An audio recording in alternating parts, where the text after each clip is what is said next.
Hey guys, Rascal here, and today I'm reviewing a Netflix movie called Riverdance, the Animated Adventure. And, well, this one has a bit of a funny story behind it. When I first heard about this movie through Netflix, I kind of thought, hey, this actually looks pretty silly and fun.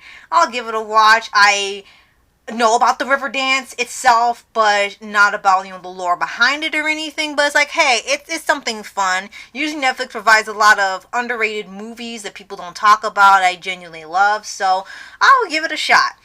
And then when I was on Twitter, they ended up showing a larger description of the movie. As it reads, it says, after a heartfelt loss, and no, this is not Disney, so you know, Irish-born Keegan and his Spanish-born friend Moya learn to dance through danger and despair with a magical herd of spirit deer. Now, at first, I thought this was, again, just about the Riverdance. And it technically is, but one thing that really got me excited about this movie, that it was about the Irish Elk. That is the spirit deer that's featured in this movie. And their scientific name is the Megaloceros giganteus. And I pray that I said that correctly, because the last part is sort of like a tongue twister to me sometimes. And the reason why that one made such a big deal for me is that Isaiah Garza told me about this prehistoric deer on Twitter. And it happened because he had posted some pictures of some animals from a video game. And one of these pictures contained the Irish elk. And I didn't know what it was at first. It looked so similar to a caribou or regular deer, but the antlers were huge, so I wasn't sure. So I asked, and he told me. And when he showed me these images and what it really is, I was just immediately just fascinated, because raccoon is my favorite animal, but looking at this, I was invested immediately. I wanted to know everything about it. He showed me videos of it, and I watched them almost immediately as he gave it to me, and they were amazing. They were informative. I really loved the videos, and I love all the images, see it online. And then the Megaloceros became my absolute favorite prehistoric animal as of that day. And since then, I've been looking for any information about it, the fossils, if there's artwork, and I even came up with something for the holidays, like a personal story of mine where it features it.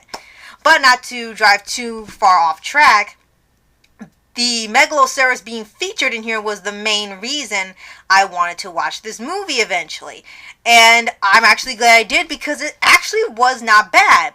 Yeah, there were a couple parts in here where it will end up being sad, and it looks like they used Riverdance to spark joy, but in here it's used to get through a loss, to honor somebody, because every single person in this movie just about could Riverdance. No matter the age, no matter the gender, no matter who they were, everyone in this town could just Riverdance immediately, except for, of course, Keegan, because we gotta have somebody that can't do it. And it was so hilarious because, and I say everybody can do it, I'm not exaggerating. All the people, the adults, the kids, the teens, the elderly people, the store owners, the school kids, the teachers, the frogs, the Megaloceros themselves can Riverdance with ease, and it becomes kind of hilarious that the Riverdance is so huge in here that everyone and everything that's Irish knows by heart the Riverdance. And I thought that was actually very hilarious. And apparently I learned from my entertainment is that this is sort of based off an old play called Riverdance as well, and looks like this was sort of an anniversary of the play or the dance itself as well, so they made a movie about it for kids that would want to know about it.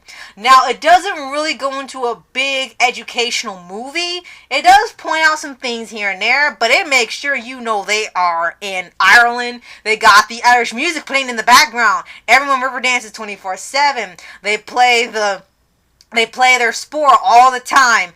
No, I don't know the sport. I'm so sorry.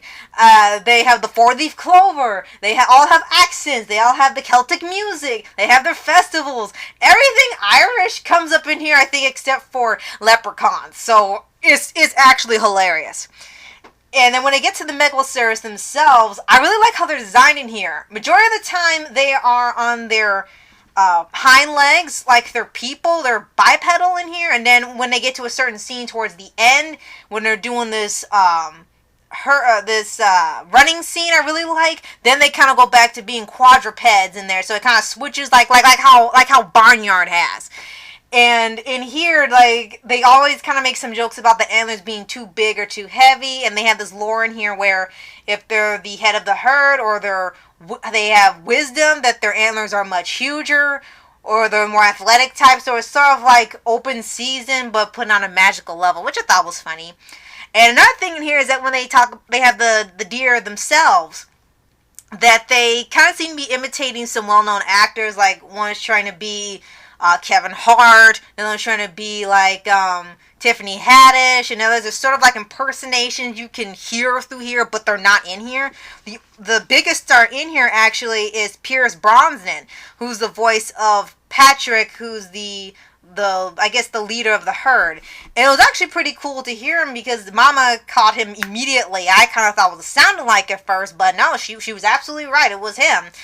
And I really like how they portray them in here. They kind of show up about nearly 30 minutes in because they really want you to know how much they love Riverdance. And then the dear Riverdance, so you know that it's Riverdance. I can tell you this for sure. The Riverdance is true to its title. They do it almost nonstop in this film. So the main antagonist in here, who I think they should have built up a little more, and it almost has something with it being the antagonist of the deer, would be one called the Huntsman. He's dressed in red, he has a shotgun, and looks like his main goal is to take out the deer. He takes their antlers for magic, and he comes around at night. So they build up this thing where they have lighthouse keepers on the islands, and they constantly have to keep the lights up at night, because if not, the Huntsman comes through the seas, and he can have safe passage because he can only come through in the dark. So that was actually an interesting little lore they had set up there. It felt a bit odd because I kind of thought it would just be this little adventure, and it really was an adventure, and it was kind of portrayed as being this little fun movie through the trailer, but we really didn't see that this guy was going to be so deadly as it went on. Isaiah pointed out that he's sort of like the physical opposite of Shaw from Open Season. Like, he was a really thin, gangly looking hunter, and this guy looks almost exactly like Shaw, only he's much, much, much bigger. But, however, he can still move around like an Olympian. He can do, I don't want to say paragliding, but you might as well say that. He can run far distances. He can jump on mountains. He can climb. He could do the rip glides. He could do all of that. It's almost hilarious if he wasn't trying to take the deer's antlers. And there are a few points in here where it gets a little sad. And I kind of wish, personally, it didn't, because we have enough movies like that through Disney where it's so much of a trope that you don't really care anymore. I kind of would have liked if they didn't have those two things in here, but that's just me. But aside from that, it's actually a fun little movie. It wasn't trying to be much bigger than it was. It was a silly, fun little movie, and I enjoyed it. And it was sort of almost fate that I learned about the Megaloceros, and then then this movie comes up on Netflix telling me almost all about it, and it's like, yep, I'm gonna see it. And if it hadn't been for Isaiah, I probably wouldn't have gone ahead with the movie, because that was, for me, the main attraction of it. It was the first time I've seen the Megaloceros put into animation, because I don't recall seeing it in Ice Age, because they had really specific animals for that time period, so I can't go and say, oh, they have them in there too. Won't be absolutely sure. However, if I'm wrong and there has been another movie that I'm not aware of, or in Ice Age itself, you're definitely welcome to tell me in the comments below, because I'm pretty sure it's supposed to be in a different area from what I've read. And like I said, the designs of the deer are actually pretty good. Benny is more really round, because he does more eating than actually moving around like some of the other deer, who are like sort of these athletic looking ones. And then I like they all have different shapes and sizes and heights and fur color patterns. The only thing they were kind of missing was that I've seen this design where they sort of have this white neck fur on them, and then I think a little hump where they have like at the back of the neck, it kind of like sticks out like you're supposed to hold on to it like a handle or something. I didn't really see that in here, but I wasn't expecting it to be completely accurate. I was just surprised they actually put a creature like this in an animated movie. But you know, it's really a minor nitpick. It's actually okay. Though I would like them to have something different because we've seen the reindeer and the caribou so many times. I wouldn't have mind if they had stuck to the actual accurate depiction of it. But like I said, as for the movie itself, it wasn't bad. I would definitely recommend it to you guys. See what you think. Will you have a good laugh at it? How silly it is? Or will you not care for it? It's totally up to you. Thanks again to Isaiah Garza for showing me the Megaloceros. It hadn't been for him, I would never watch this movie or gotten to know this amazing animal. I know Isaiah has seen it now, so he'll definitely tell me his thoughts below. The rest of you guys, tell me, have you seen or even heard of Riverdance? If you have, tell me what you thought of it. If you watch the whole thing, did you stop it? Or if you've never seen it, definitely give it a watch and see what you think. And you'll really like the animation. You'll like actually the really good humor. You like the importance of family and of the Riverdance itself and how it can really be close to somebody when they're really passionate about this.